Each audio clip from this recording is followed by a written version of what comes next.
उत्तराखंड कांग्रेस के पूर्व प्रदेश अध्यक्ष गणेश गोदियाल का कहना है कि प्रदेशों में हुए उपचुनाव में बीजेपी का परफॉर्मेंस बेहद खराब रहा है और आने वाले 5 राज्यों के विधानसभा चुनाव में जनता ने बदलाव का मन बना लिया है। आपको बता दें कि गणेश गोदियाल को राजस्थान विधानसभा चुनाव के लिए स्क्रीनिंग कमेटी का सदस्य बनाया गया है। फिलहाल वो राजस्थान में ही पार्टी के लिए काम कर रहे हैं और अब आगामी 1 अक्टूबर को वो फिर से राजस्थान जा रहे हैं। इन्हीं तमाम विषयों को लेकर हमारे संवाददाता रोहित विक्रम सिंह ने खास बातचीत की गणेश गोदियाल से।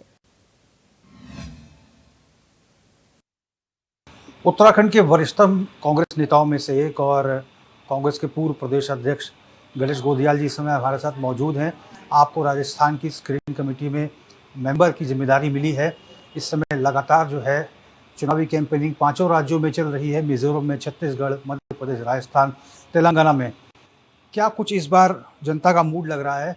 गणेश गोदियाल जी से जानने का प्रयास करेंगे। सर, राजस्थान की महत्वपूर्ण जिम्मेदारी आपको मिली है। उपचुनाव के नतीजे आपने देखे हैं कि बीजेपी का रिजल्ट उतना अच्छा नहीं रहा। यहाँ भी बहुत कम मार्जिन से, चूंकि सत्ताधारी दल है, लेकिन 2400 वोटों से बीजेपी कैंडिडेट जीता है। क्या लगता है इस बार 5 राज्यों के चुनाव क्या कहेंगे? वास्तव में लोग अब बीजेपी की हकीकत से वाकिफ हो गए हैं। लोग बार बार जुमलों में नहीं फंसते। भारतीय जनता पार्टी हमेशा से हर इलेक्शन में, हर चुनाव में जुमलों का जाल बुनती है और उन जुमलों के जाल में लोगों को फंसाने का काम करती है। झूठ, फरेब, वो सब तंत्र होते हैं उस जाल को बुनने के। जैसे अच्छे दिन आने वाले हैं, ये एक जुमला था। 15 लाख आ जाएंगे, ये एक जुमला था। बेटी पढ़ाओ बेटी बचाओ, ये एक जुमला था। मेक इन इंडिया जुमला था। मेक इन इंडिया का नारा इतनी जोर शोर से प्रसारित किया गया कि देश में रोजगार के अवसर कम हो गए, तो निश्चित रूप में वो जुमला था। बेटी पढ़ाओ बेटी बचाओ का नारा दिया। सरकार मणिपुर में महिलाओं के साथ जो अत्याचार हुआ उस पर बोलने को तैयार नहीं है, और बोले तो वहाँ के मुख्यमंत्री सिर्फ इतना बोले, जो कि भारतीय जनता पार्टी के ही सरकार है, वहाँ भी समर्थन में उन्हीं की सरकार है। तो वो कह क्या रहे हैं कि ऐसे तो कई केस हुए हैं। कितनी बेशर्मी है। तो ये जुमलों का जाल बुनते हैं और उसके आधार पर फिर लोगों को फंसाते हैं। अब लोग धीरे धीरे इनकी बात को समझ गए हैं। जब लोगों को एक तरफ बेटी बचाओ बेटी पढ़ाओ का नारा दिखता है और दूसरी तरफ अंकिता भंडारी हत्याकांड दिखता है, दूसरी तरफ हाथरस की घटना दिखती है, दूसरी तरफ मणिपुर के वारदात दिखते हैं, तो लोगों को समझ में आ जाता है कि बेटी पढ़ाओ बेटी बढ़ाओ बेटी बचाओ का इनका जो नारा है ये जाल है। अच्छे दिन आ जाएंगे, बेरोजगारी चरम पर है, एक तरफ ये है, दूसरी तरफ अच्छे दिन आ जाएंगे। किसानों की आय दोगुना कर देंगे, किसान बेहाल है और नारा है कि आय दोगुना कर देंगे। तो लोग अब अच्छी तरह समझ गए हैं कि ये इनके जाल हैं, इनके जाल में नहीं फंसना है। और उसी का परिणाम है कि जिस मात्रा में, जिस परसेंटेज में, जिस प्रतिशत में लोग धीरे धीरे ये इजाफा बढ़ रहा है, समझने वाले लोगों का इजाफा बढ़ रहा है, उसी परिप्रेक्ष्य में, उसी प्रतिशत में भारतीय जनता पार्टी की सफलता निरंतर नीचे की तरफ जाती जा रही है। तो इन दोनों का आपस में संबंध है। इसलिए आने वाले 5 जो विधानसभा के चुनाव है, निश्चित रूप में कांग्रेस बहुत अच्छा परफॉर्मेंस करेगी। जिन राज्यों में कांग्रेस की सरकार है, निश्चित वहाँ कांग्रेस रिपीट करेगी। और मध्य प्रदेश भी कोई ऐसी बात नहीं है, वहाँ भी कांग्रेस की सरकार थी। वो तो धन बल के आधार पर इन्होंने विधायकों को खरीद लिया, इसलिए वहाँ सरकार ये लोग बाद में बना पाए, अन्यथा उनकी सरकार वहाँ थी नहीं। बीजेपी को वहाँ नैतिक रूप में वोट मांगने का कोई अधिकार नहीं। सत्ता में भारतीय जनता पार्टी है। बागेश्वर का उपचुनाव हुआ, सत्ता में होने के बावजूद भी मात्र 2400 वोटों से बीजेपी कैंडिडेट जीत कर आया।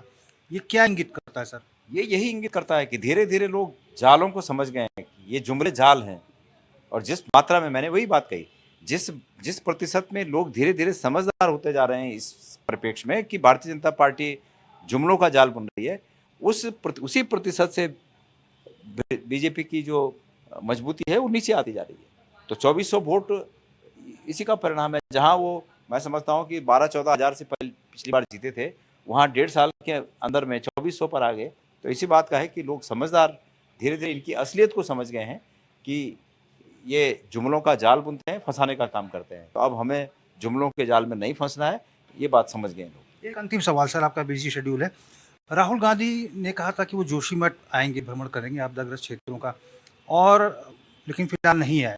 और उनकी पग यात्रा भी यहाँ पर प्रस्तावित है 10 दिन की, भारत जोड़ो यात्रा के तहत। बीजेपी अब तंज कस रही है कि खूब हो हल्ला किया लेकिन राहुल गांधी अभी तक नहीं आए, और अगर राहुल गांधी आते हैं 10 दिन की पदयात्रा करते हैं, आपको लगता है चुनावी जो हवा है, फिजा है, वो बदल जाएगी? मैं समझता हूँ भारतीय जनता पार्टी राहुल गांधी के नाम से डरती है। राहुल गांधी सिर्फ इतना ही पूछते हैं कि वो 20,000 करोड़ बेनामी पैसा किसका था जो अडानी के खातों में आया, और भारतीय जनता पार्टी को बड़ा मतलब तिलमिली लग जाती है। भारतीय जनता पार्टी थरथराने लगती है। राहुल गांधी जोशीमठ आएंगे, राहुल गांधी केदारनाथ आए, राहुल गांधी जोशीमठ भी आएंगे, राहुल गांधी उत्तराखंड के कई इलाकों में गए। जब समय तय होगा तो राहुल गांधी जी जोशीमठ भी आएंगे, यात्रा में भी आएंगे। अच्छा सर, एक ये राहुल गांधी अक्सर कहते हैं नफरत के बाजार में मोहब्बत की दुकान हम खोलेंगे, क्या इससे जनता क्या समझे इस स्लोगन को? आज के भारत की हकीकत है, आज के भारत की परम आवश्यकता है जो राहुल गांधी जी ने कहा है।